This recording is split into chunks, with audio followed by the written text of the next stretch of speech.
Hey everyone, just a quick reminder that our 7-week online workshop on healing autoimmunity naturally with functional medicine started yesterday. Even though we've already begun, there's still time for you to join, and everything is recorded so you haven't missed out on anything. In this workshop, we'll be sharing the same approach and many of the same strategies and tools that I use in my practice when I'm treating patients with autoimmune conditions. In short, I wanted to provide some of the benefits of working with me directly at a fraction of the cost. Here are just a few highlights of what you'll learn. The 6 root causes of autoimmunity and the 4 pillars of treating autoimmune disease from a functional medicine perspective. The best dietary approaches for autoimmunity and how to choose the right one for you. The role of gut health in autoimmune disease and how to heal your gut. The most important functional medicine lab tests and treatments for autoimmune disease, and the top supplements and herbs that I use in my clinic with autoimmune patients. This won't just be book learning. We'll give you the guidance you need to apply what you learn in the workshop in your own life so you can start feeling better and take back control of your health. For all of the details about this program, including an outline of what's in each of the 7 modules, go to kresser.co/autoimmune. If you're interested, make sure to sign up in the next day or two so you can take full advantage of the material. Once more, that's kresser.co/autoimmune. Hope to see you there. Hey everybody, Chris Kresser here. Welcome to another episode of Revolution Health Radio. Someone in the world develops dementia every 3 seconds, with over 10 million new cases worldwide each year. There are over 50 million people around the world now living with dementia, and this number will almost double every 20 years, reaching 82 million in 2030 and 152 million in 2050. This is one of the scariest pandemics of chronic disease that we're facing today. The annual global cost of dementia is now above $1 trillion. But even this staggering number doesn't reflect the true cost of the disease, which is the horrific toll that it takes on the affected individual and those they are close to. We know, for example, that caring for someone with dementia or Alzheimer's is one of the most stressful situations we can experience, as evidenced by the fact that many research studies seeking to examine the impact of stress recruit caregivers of Alzheimer's patients as subjects. But despite the shocking impact of dementia on our lives and institutions, there are few, if any, effective treatments available, at least within the conventional medical paradigm. And that's why I'm so excited to welcome Dr. Dale Bredesen back as a guest on the show. Dr. Bredesen is internationally recognized as an expert in the mechanisms of neurodegenerative diseases, like Alzheimer's disease, and he's also the author of the New York Times bestsellers The End of Alzheimer's in 2017 and The End of Alzheimer's Program in 2020. He's held faculty positions at UCSF, UCLA, and the University of California, San Diego. And he's directed the program on aging at the Burnham Institute before coming back to the Buck Institute for Research on Aging in 1998 as its founding president and CEO. And he's currently a professor at UCLA. I had Dr. Bredesen on the show before to discuss his 2 books and his groundbreaking functional medicine approach to treating dementia and Alzheimer's. So I'm really looking forward to hearing the latest updates on this really important topic. In this show, we'll discuss the latest updates on Dr. Bredesen's approach to preventing and reversing cognitive decline with functional medicine, recent research that validates the results of Dr. Bredesen's protocol, why Dr. Bredesen decided to write a book featuring stories from patients who've gone through his RECODE protocol, surprising insights and the key takeaways from patients that have done the RECODE protocol, and what's next for Dr. Bredesen's research and the RECODE protocol. We've used elements of Dr. Bredesen's protocol in our clinic for many years with great success, so I'm eager to have this conversation so he can share his most recent insights with all of us. Let's dive in. Dr. Bredesen, it's such a pleasure to have you back on the show. I've really been looking forward to this. Thanks so much, Chris. I love the work you're doing. Always enjoy talking to you. It's always enlightening, so thank you. So I'd love to start with just kind of an update since you've been on the show before. We've talked about your groundbreaking work using a functional medicine approach to reverse cognitive decline. And so I'd just love to hear what's new. I mean, I recently saw, I think, my sense of time is admittedly a little blurry these days, but it really seems pretty recent that I saw a study that came out validating the RECODE protocol or studying a certain aspect of it. So I'd love to hear about that and just any kind of general updates with RECODE and the protocol. Yeah, thanks so much, Chris. Lots going on. So as you know, back in 2011, we actually tried to do the very first comprehensive protocol for cognitive decline. We got turned down. It was, multiple variables. What's wrong with us? We don't know how to do a trial, all this sort of stuff. So we did a bunch of anecdotes. We published 100 anecdotes with documented improvement in 2018. So we finally got it approved in 2019. We finished the trial December of 2020. We're still analyzing the data. Very exciting. So we just put on the medRxiv, the preprint server that a lot of COVID things and various things are on. So it's now public information. Our first proof of concept trial, 25 patients, they did spectacularly well. So it was really exciting to see this. 84% of them improved their CNS vital signs scores. 76% improved their MoCA scores. We looked at 5 different things. We looked at their AQ change scores, which is basically a partner generated, because as you know, with some of the drugs, you'll find a minimal effect, but the partner can't even see it. I was like, I can't tell. These people actually improved. It was great to see. Their MRIs actually improved. So interestingly, as you know, just aging alone, you have a slight reduction of gray matter and hippocampal volume, both over age. With Alzheimer's or mild cognitive impairment, you have an accelerated decline in this. And in this case, people actually did better than normal aging, even though they had MCI or Alzheimer's disease. Their gray matter volume actually increased, which was striking, and their hippocampal volume very slightly declined, but less than normal controls. So very exciting results. We also did Brain HQ, and all of them did better on Brain HQ.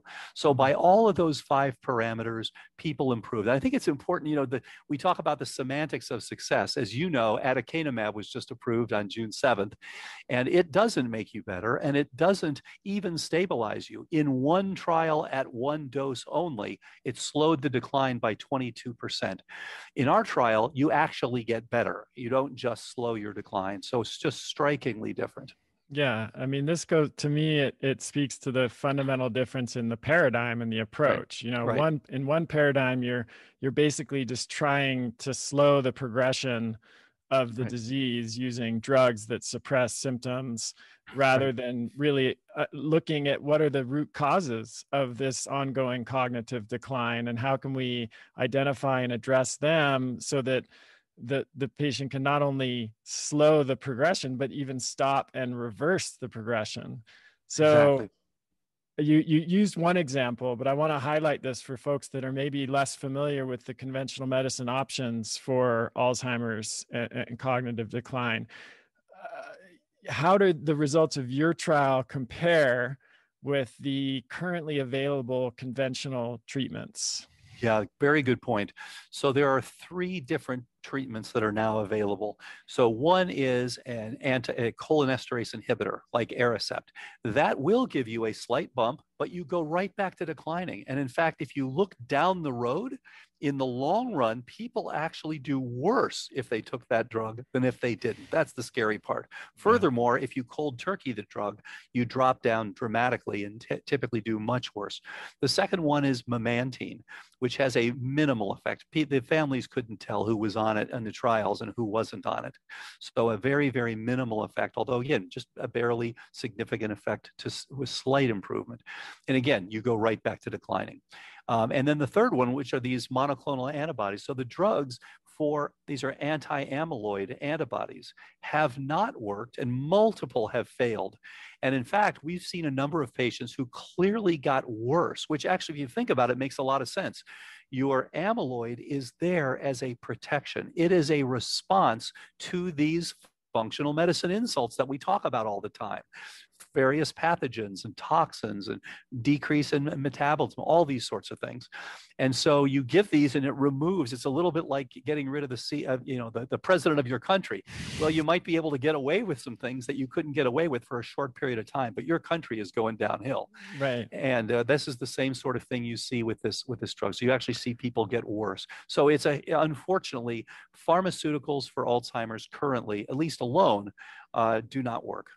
Well, that approach reminds me somewhat of the conventional approach to certain autoimmune conditions and the use of biologic response modifiers like Imurin and Remicade, where yes, they're very effective at suppressing the immune system, but they they're non-selective in what they're suppressing. They're globally suppressing the immune system. And then you get a situation where, oh, wait, I actually need my immune system to fight infections and not get sepsis. And so you see on the black box warnings of those medications that there's a potential for those very serious side effects and complications, because instead of asking the question, what is aggravating the immune system and causing immune dysregulation in the first place, and let's look at that, let's just like, oh, a part of the immune system is overactive, let's just globally suppress the whole thing. It's very strange to me that we're in 2021 and that's still the thought process behind approaching chronic diseases like this. Like, why is it taking us so long to learn? I mean, you've been involved in this. You started out in the conventional paradigm and with drug discovery, if I'm not mistaken, and looking at these drug treatments, you saw that was not going to be a fruitful path after as many years as you were in it. But it seems to me that it's, the conventional approach is still very much designed around this silver bullet idea. And I love the term you use, and we need silver buckshot, but maybe you could talk a little bit about that just from your inside perspective, having been involved in that world and now being in developing your own functional approach. Why do you think it's taking so long for progress to be made here? It's such a good point, Chris, and this is one that comes up all the time. And I was recently invited to a major national show to talk about our work, and then I was literally uninvited the day that they had someone from the Alzheimer's Association on the show. I was like, no, we don't want to hear about the way it actually works. We want to push the drug. And unfortunately, the Alzheimer's Association was paid by Biogen, the company, to talk about how good this new drug is, which doesn't work. So it's very unethical, and it's unfortunate, actually. So, the problem here is that finances and politics outweigh truth. That's the bottom line. Sad to say, but we need to deal with the truth, the data. Which is why I think it's critical to get these clinical trials out, to get the truth out about what actually works. And as you indicated, we need to be asking why. Why do you actually have this problem? There's one drug I'm sure you've seen. All it does is it kills your eosinophils. So basically, oh, you got eosinophils? Oh, let's kill them. I mean, it's such a silly and naive approach. Let's ask, why do you have these eosinophils there? Let's not just kill them before we know why they're there. And so you're right, this is happening everywhere. And these complex chronic illnesses, which are the major causes of morbidity and mortality in our country currently and in the Western world currently, are not being approached by the kind of medicine that we were taught 30 or 40 years ago. And certainly that's true for me and for all of us. So we do need to come into the 21st century and ask why. And so what was interesting to me, I had a lot of interaction with my neurological colleagues who were already kind of presupposing, okay, we're going to get a drug. It's going to be a monophasic sort of thing. We're going to give you one drug, same for everything, uniform, having nothing to do with what causes the disease. And we're going to find one that makes you better. It's a little bit like saying, we're going to find an arrow that shoots to the moon. You can try all the arrows, keep pulling that bow back. Oh, maybe this arrow, maybe that arrow, maybe this arrow. But you have to get the fundamental concept that, no, that's not the way this works. You're actually going to have to build a rocket to get there. And so our research, as you said, showed over the years that you can actually trace the molecular pathways. You can see how NF-kappa B turns on specific genes, including the beta and gamma secretases. You can see why your APP has shifted from a growth and maintenance mode into a protective downsizing mode. This is analogous to what's happened to all of us with COVID-19, where we were told to, social distance, isolation, et cetera. And what happens? We go into a recession. And so same thing is happening with your brain. You are protecting yourself. You're going into a protective downsizing and mode. And until you're able to determine why that is and address those very things, and there can be dozens and dozens of them, you're going to continue in this downsizing mode. I do think in the long run, Chris, bringing these together, having specific targeted drugs with precision medicine protocols are going to be the best way to go. Yeah. Well, I hope we get there sooner rather than later, because as I was remarking in the introduction, the numbers are pretty staggering. You know, some estimates I've seen, there'll be 150 million people with dementia by 2050, and maybe that's even conservative. You know, might be more than that.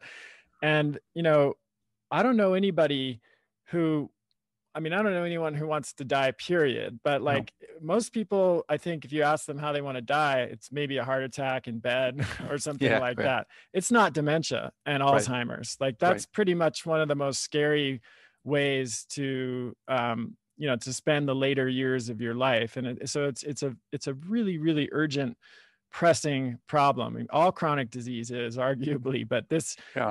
seems to be like at the top of the list in terms of how important it is that we get a handle on this. So I want to go back to something that you know we were both kind of alluding to. It's a fundamental difference in functional medicine versus conventional medicine. Yeah. And then I want to segue into asking you about how you approach Alzheimer's. So Mhm. in the conventional model, it's one disease, one treatment, right? Right, So it's like you have IBS, you take this drug.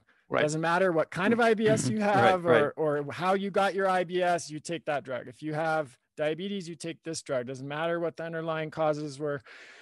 And that's how Alzheimer's is being approached, as you mentioned. But Yeah. in functional model, you could have someone with the same disease, 10 people with the same disease, but 10 different profiles of how that got caused. For example, Absolutely. maybe 10 people with Crohn's disease. One person maybe has post-infectious Crohn's disease because they got an infection, you know, like a parasite infection, and that is evolved then into Crohn's disease. Maybe somebody else was exposed to, you know, high levels of mercury or lead, and that dysregulated their immune system, and they developed Crohn's disease that way. And you can go on down the list.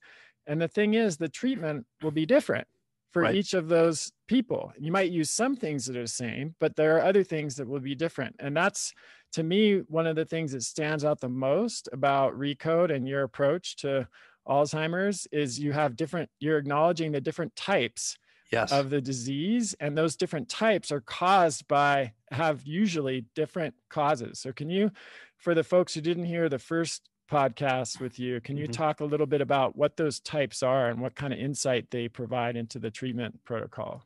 This is a great point, Chris. And yeah, we've talked about this before. And as you indicated, there are different things that all contributed. Ultimately, what we found is that what we call Alzheimer's disease is fundamentally an insufficiency. There is a supply and a demand, and when the supply is chronically exceeded by the demand, and it's multiple different things as we'll talk about. But let me just preface this by saying, for the first time, from the work you're doing, from the work we're doing, from the work others are doing, virtually nobody needs to get Alzheimer's. It really is now an optional. I know that sounds crazy, but it is an optional disease. If everybody gets on appropriate prevention, and we recommend when people hit 45, get a cognoscopy or appropriate early reversal. Please don't wait. Then virtually no one needs to get this disease. Now, as you indicated, we want to understand why you get it. And it's different for each person. And so type 1 is inflammatory. And this can be from pathogens, it can be from metabolic syndrome, it can be from poor dentition, so forth and so on. Type 2 is atrophic. And these are people who don't have enough hormones or growth factors or nutrients. Type 1.5, because it's got some of both of those, is glycotoxic. These are people who become insulin resistant. So they have some of the type 2 because their insulin signaling doesn't work. They also have some inflammation from the non-enzymatic glycation. Then there's type 3, which is toxic. And the toxins come in, as you know, 3 basic groups. It's the inorganics, things like mercury, and also the air pollution we have here especially in California, and people who were in the California fires, things like that. Then it's the organics, glyphosate, toluene, benzene, things like that, formaldehyde. And then at the third group is the biotoxins, very common. We see people all the time. Just heard about a patient a couple of minutes ago it turned out their ductwork had major, major mold. And of course, this person's getting exposed to this every day. And then type 4 is vascular. very common association with Alzheimer's disease, and type 5 is traumatic. So those are the 6 different types that we see. And interestingly, we've now developed, you can actually look at an equation that says your probability of developing it is proportional to an integration over time. So you're looking at all your exposure over the time to basically 4 things, 2 things in the numerator, 2 things in the denominator. So anything that increases inflammation, as we talked about, pathogens, et cetera, anything that increases toxins, and then on the denominator, anything that will reduce energy, and that's mitochondrial function, cerebral blood flow, oxygenation, ketosis, all of those.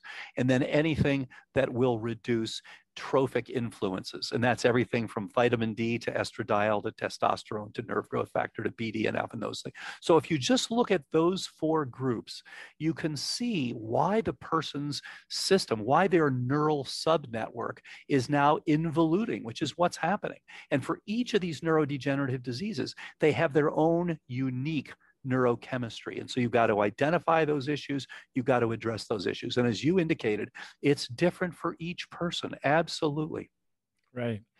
Well, I mean, one thing that stands out is it's really hard to do that in a 10 to 12 minute appointment, you know, in the conventional model, or even a half-hour appointment, frankly. I mean, that's a lot of information to be collecting and diagnosis, and you've really systematize this in a big way with the RECODE protocol and the software and all the tools that you offer to clinicians that you train. But what would you say to someone who says, geez, that's just a lot of work. That's a lot of money to spend on testing and diagnosis. You know, it's so much easier just to and faster just to prescribe a drug. How would you respond to that? You know, it's just such a great point, because we pointed out in the publication on the trial, we can show now that it's possible to do this and clearly show even a denominator, how often can we do it, et cetera. What we haven't shown is that it's practical. And you're absolutely right. But here's the problem. The average American spends $350,000 during their time with Alzheimer's, much of it, no surprise, on nursing homes. With the new drug is $56,000 per year, plus administration costs, plus MRI and PET scan costs. So total, it's about $100,000 per year for something that does not make you better. It might slow the decline a little bit, or although it might make it worse, and we've seen that happen as well. So in fact, even if you were simply investing for a portfolio or something, you will actually put far less money and do far better for far longer by doing the appropriate protocol, by looking at what's causing it and then addressing the things it causes. So I usually tell people, imagine that you're going to spend something like 1/10 of what you would spend for a typical Alzheimer's patient. We're going to keep you out of the nursing home, keep you out of your decline. And one of the things that we're doing now is putting together a program that will guarantee prevention. Because what we're seeing is nobody who goes on prevention actually ends up declining. We don't see people become demented if they are on appropriate prevention. Now, of course, if they don't do it, if they are not compliant, they don't do the right things, they ignore it, of course, they're at risk. But for those who do the right things, we can pretty much prevent everyone from developing cognitive decline and ultimately Alzheimer's. That is just amazing. And that's why I'm always so excited to talk to you, because so many people interpret Alzheimer's or even the early signs of dementia as like a death sentence. You know, there's no way out. It's just going to get worse and worse. And even just like colloquially, when you go, if someone, I'm middle-aged, very healthy middle-aged. It's funny to say that. I kind of like to say it just because it's but anyways, if I went into the doctor, which I don't, I can't even remember the last time I went into a doctor, conventional doctor, but if I did and I said, you know, I'm feeling a little bit more tired, right? I'm starting to forget things, you know, I couldn't find my keys the other day, or I have difficulty with recalling certain words.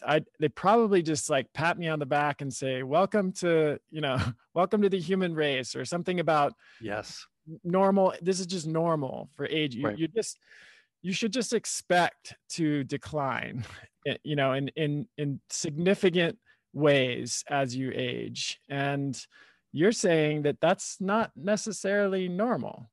That's such a good point. And, Chris, this really brings up one of the most important points. And the reason that we've had so much Alzheimer's in our society, and this is because people have actually named it incorrectly. Here's what I mean by that. There are 4 stages of this problem. Stage 1 is you don't feel anything, you're asymptomatic, but you already have the underlying biochemistry. That's been shown very nicely by PET scans, spinal fluid, et cetera. So you have a period there where you don't know, you're in a pre-symptomatic stage. Then you go into SCI, subjective cognitive impairment. You know there's something wrong. Your spouse may know it, some of your coworkers may know it, but you're still testing in the normal range. And so that is called subjective cognitive impairment. But what it should be called, early Alzheimer's disease. Virtually every one of those people, we can improve them, get them back to normal. That can last 10 years, and it typically does last about a decade.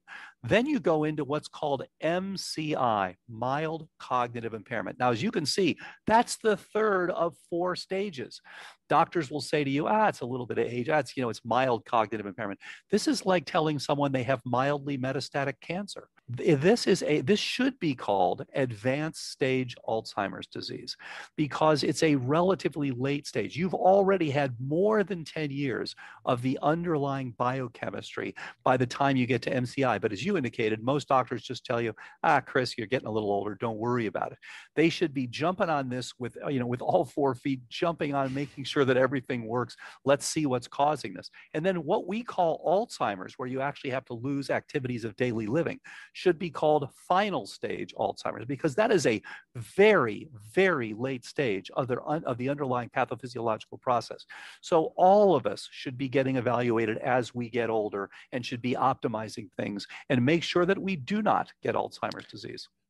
This drives me crazy, and I talked about it in my second book on conventional medicine. I use the example of diabetes, where it costs $15,000 a year to the healthcare system to treat a patient with type 2 diabetes. Relatively affordable compared to Alzheimer's, right? Or dementia. But still, let's say somebody gets diagnosed when they're 40 and they live another 40 years. That's $600,000 right there. And it doesn't take a genius. You don't have to be a genius investor to think, hey, maybe if we spent $5,000 up front on earlier testing, before they've reached full-fledged type 2 diabetes. So when they're in the pre-diabetic stage or even in the high normal stage, which we know will often progress. And that $5,000, that we could do it for less than $5,000. We could just do a few $1,000s for testing, setting them up with a health coach, getting them on a solid nutrition and exercise plan. They would then avoid ever developing type 2 diabetes, and that saves the healthcare system $595,000 over the course of that disease.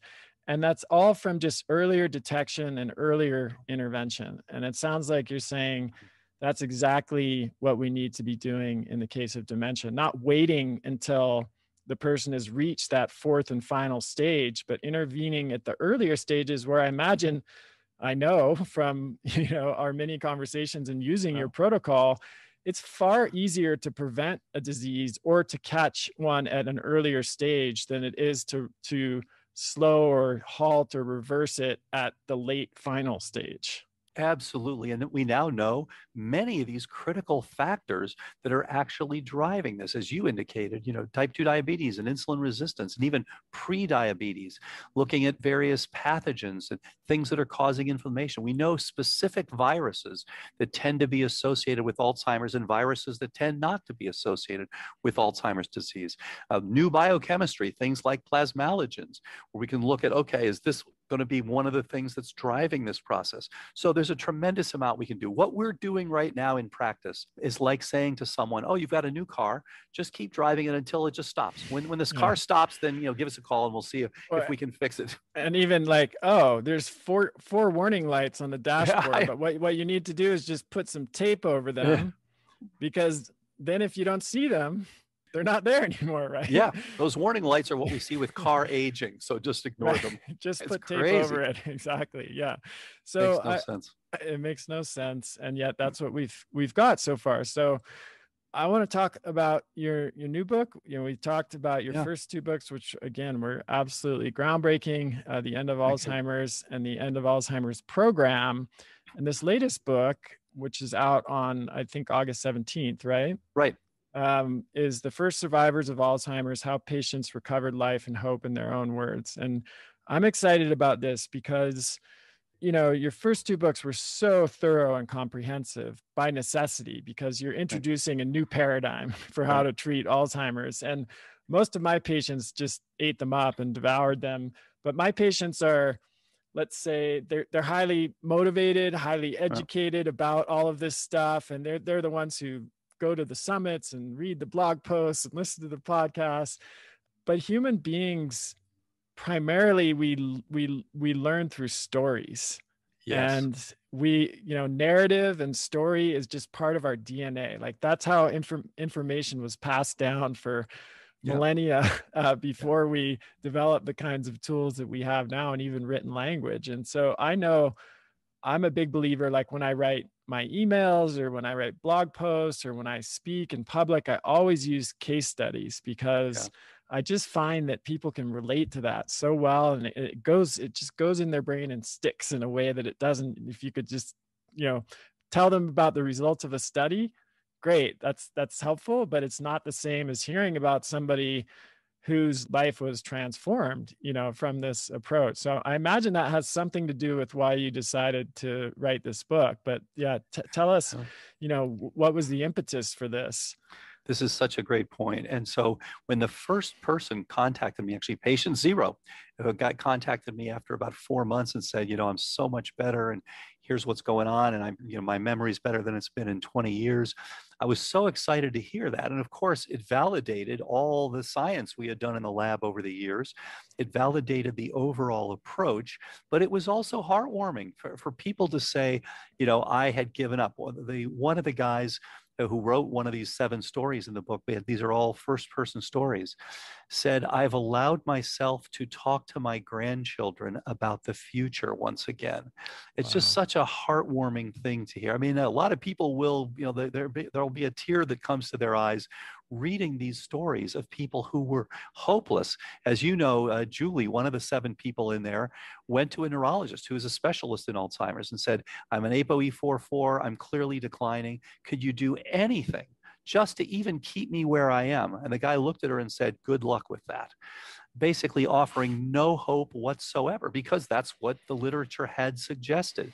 She's now 9.5 years into this, doing absolutely great. She's gone from 35th percentile to 98th percentile on her cognitive testing. And interestingly, she worked with your team. It turned out she had ended up having an undiagnosed babesia, which turned out Yeah. diagnosed by your team. Thank you very much for that, and fantastic care for her. And that turned out to be one of the things that she was kind of stuck on a plateau. So now she's done even better. So all of these stories are heartwarming. They're articulate. They really come from the horses' mouths themselves. This is what it was like. So I wanted to give people some hope to say, hey, I can do this myself. I also wanted the people to put down, here's what I do every day. I wanted them to offer real world experience. I can say as a physician, well, I think you should correct your homocysteine or something like that. But that doesn't tell you, here's what I do. Here's the website I go to. Here's the store I go. Here's how I cook my food.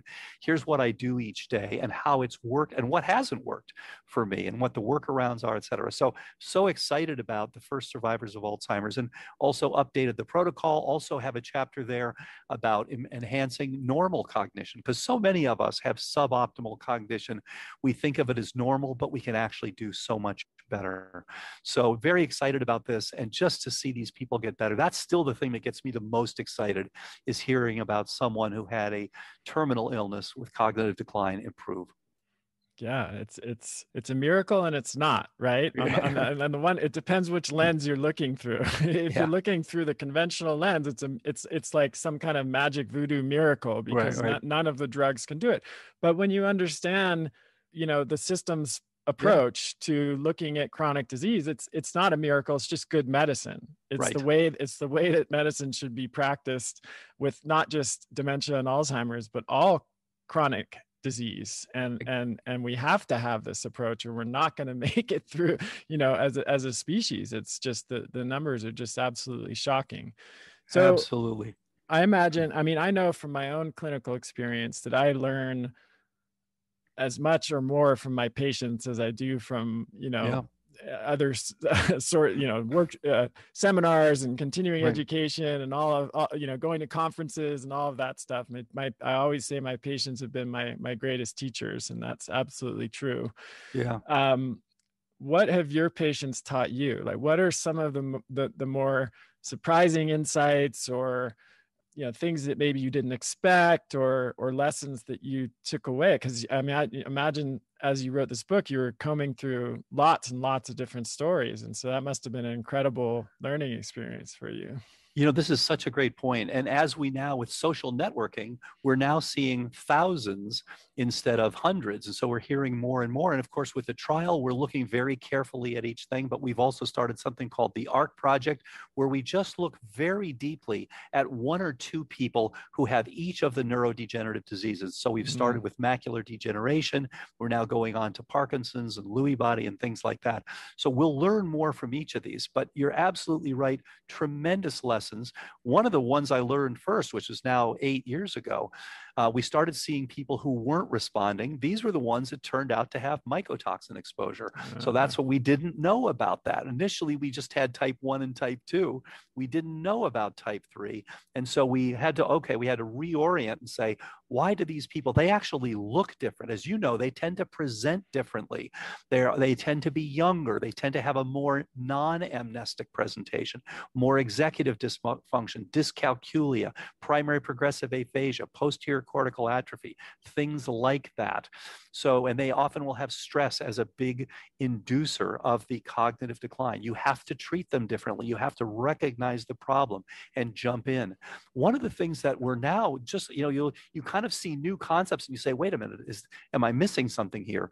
One of the things that we're looking at right now is the phenomenon, I call it AI2, but it's basically auto-activated innate immunity. In other words, as you know, we have an autoantibody, you have autoimmunity for things like what you had talked about earlier, things like IBD and things like that. And so you have a situation where you start by responding against a foreign, a pathogen. You start with the, PAMPs and DAMPs and things like that, and you progress to your adaptive immune system. But if it's too wide, you now start making antibodies or cytotoxic T cells against your own antigens. So you now have autoimmunity. Okay. What we're getting the suspicion of is that there is something that is analogous to that, but at the innate level, where, in other words, someone starts with ongoing inflammation. You can bring that down. The inflammation is to a pathogen, but you now, because of your own auto activation of this, so DAMPs, things like A beta, which functions essentially as a DAMP, you're essentially auto-activating a chronic inflammatory state. So it's not good enough just to get rid of the pathogen. You have to kind of reset the system, which is where things like LDN and things like that can come in. So we're starting to see people where things went right, but they've really plateaued and even started to backslide a little. And yet there's nothing. They've said, well, we've done everything right. There's no pathogen there. There's nothing that's doing this.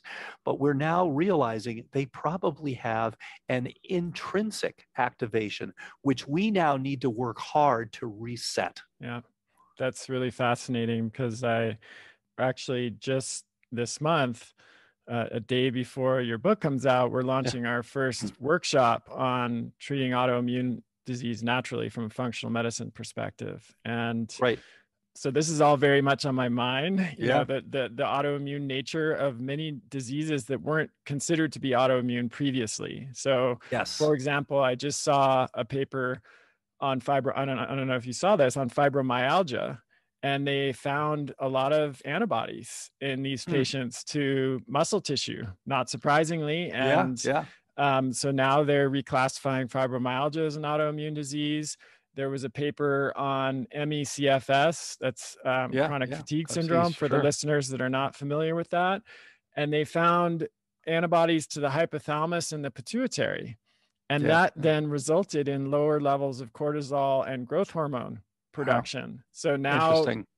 there's a thought that, at least in some people, chronic fatigue syndrome may be autoimmune. And then I mentioned before, post-infectious Crohn's disease. That's an Right. autoimmune Right. disease that often starts with an infection. We know that viruses are often triggers for autoimmunity, like long COVID. Many people believe is autoimmune in nature, and it's triggered by the SARS-CoV-2 virus.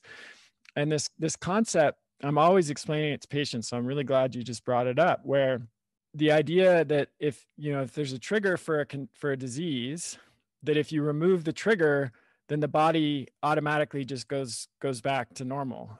So often, and maybe more often than not, that's not the case, because Exactly. the immune system tends to get on a kind of a track, right? Right. So where like the trigger dysregulates the immune system, and then the immune system just kind of stays dysregulated even when that trigger is gone. And so we have to take steps to balance and regulate the immune system and restore that normal function. And I've come to believe that it's quite, the statistics on autoimmune disease, the official ones even say 1 in 5 Americans now. I think if you Wow. include fibromyalgia, chronic fatigue syndrome, and these kinds, and then maybe even dementia having an autoimmune element, and it could be as high as 1 in 3 or 1 in 4. So it seems like it's a really crucial thing for us all to be aware of.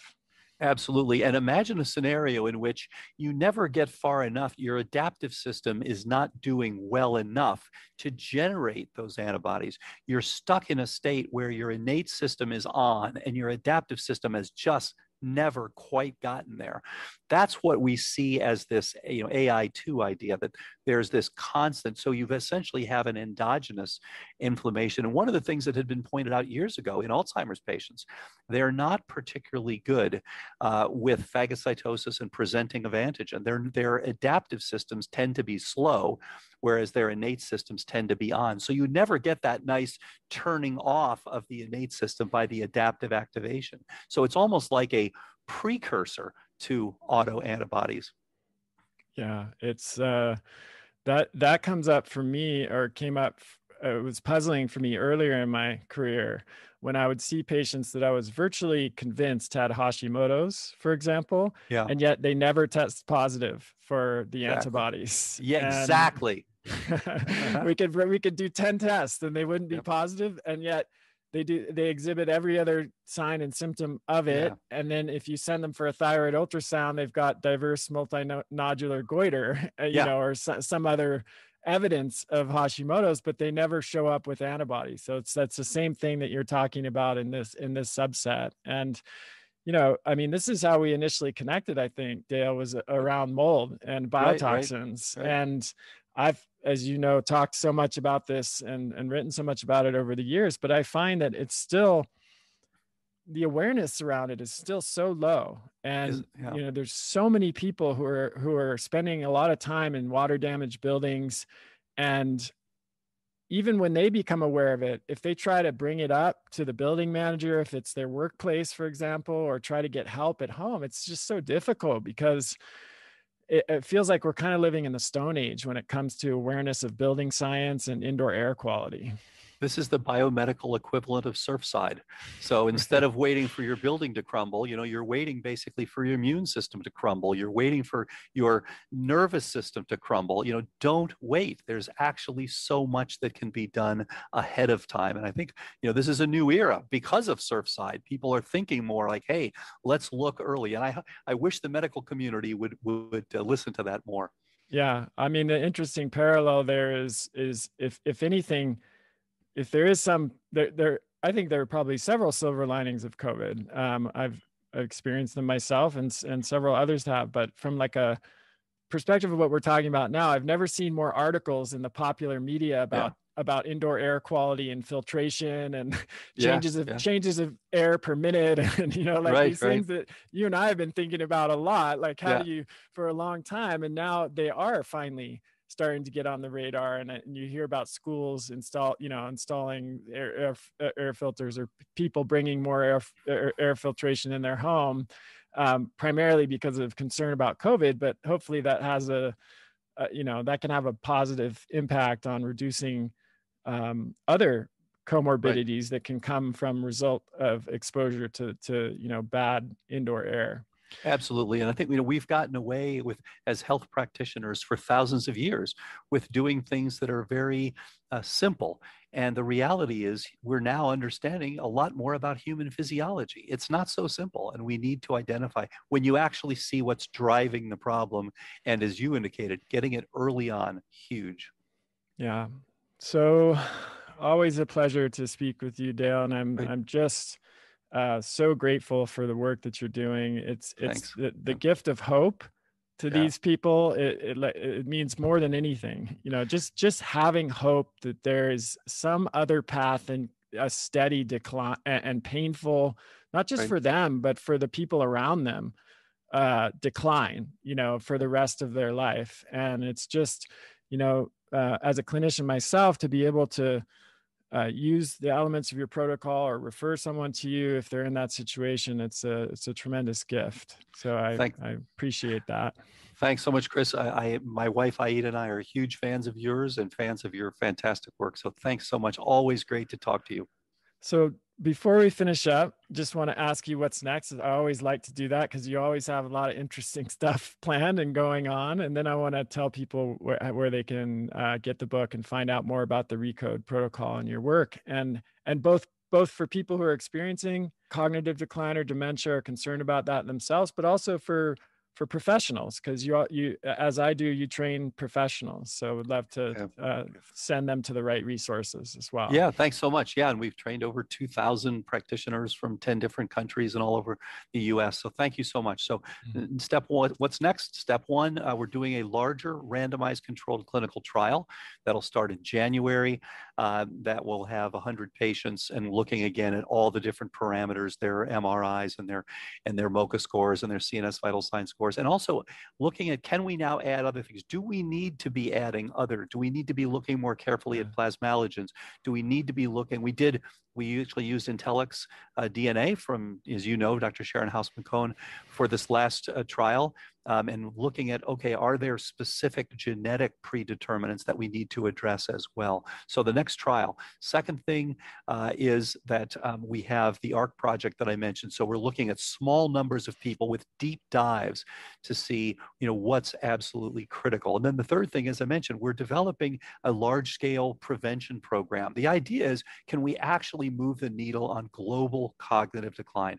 This is a $1 trillion global problem, and growing, as you know. It's a huge issue. There may be some increase because of post-COVID-19. There's a lot of brain fog, as you know, associated with COVID-19. And so we may even see a bump. And so what we'd like to do is look at something which would essentially be hierarchical. You can get most people with just prevention. They won't have problems. A few of them will bleed through. So you now want to do those and so forth and so on until, there'll be one or two that actually need to be inpatients and you need to look at everything. With that, it can be an efficient way to reduce the global burden of dementia. I really believe that, as I said, this is now an optional disease. All right. So where can people find your book or find out more about your book? And then where can people find out more about the RECODE protocol if they or a family member or friend is dealing with this cognitive decline, and where can people who might want to, professionals, doctors, coaches, et cetera, find out about training? Yeah, great point. And so you can find out from the book, Amazon, Barnes & Noble, any of those. You can look at drbredesen.com to get further information. You can also go to Apollo Health Co, because part of the future is writing code, getting more intense algorithms, more defined algorithms so that you can look at larger data sets. So that'll be one way to go. And for training, absolutely, you just go on to drbredesen.com and look at RECODE training, RECODE 2.0 training. And so, all those currently available. That's fantastic, Dale. Always a pleasure to speak to you, and look forward to having you on at this probably in a couple of years to get the updates on the RCT and everything else that you're working on. Can't wait to hear more. Thanks so much, Chris. And again, thanks for having me on. Thanks for the great work you're doing. All right, everyone. Thanks for listening. Keep sending your questions to chriskresser.com/podcast question. We'll see you next time. The COVID-19 pandemic wreaked havoc on our institutions, our society, and almost every aspect of our lives. Yet within each crisis is a silver lining, an opportunity to reinvent ourselves, to discover a new path, and to take a leap of faith into the life we want to live. I know from speaking with a lot of you that this includes finding more meaningful and rewarding work. COVID has shown us that life is too short to do work that doesn't make us come alive and allow us to contribute to a better world. If you enjoyed this episode and you're interested in the topics we discussed, you might want to learn more about the profession of health coaching and what it has to offer. We've put together a resource page that explains what a health coach is. Hint, it's probably not what you think. How training as a health coach can change your life as well as your future clients' lives, and an ebook about what a career as a health coach might look like. You can find it all for free at kresser.co/discover. That's kresser.co/discover. That's the end of this episode of Revolution Health Radio. If you appreciate the show and want to help me create a healthier and happier world, please head over to iTunes and leave us a review. They really do make a difference. If you'd like to ask a question for me to answer on a future episode, you can do that at chriskresser.com/podcastquestion. You can also leave a suggestion for someone you'd like me to interview there. If you're on social media, you can follow me at twitter.com/chriskresser or facebook.com/chriskresserlac. I post a lot of articles and research that I do throughout the week there that never makes it to the blog or podcast, so it's a great way to stay abreast of the latest developments. Thanks so much for listening. Talk to you next time.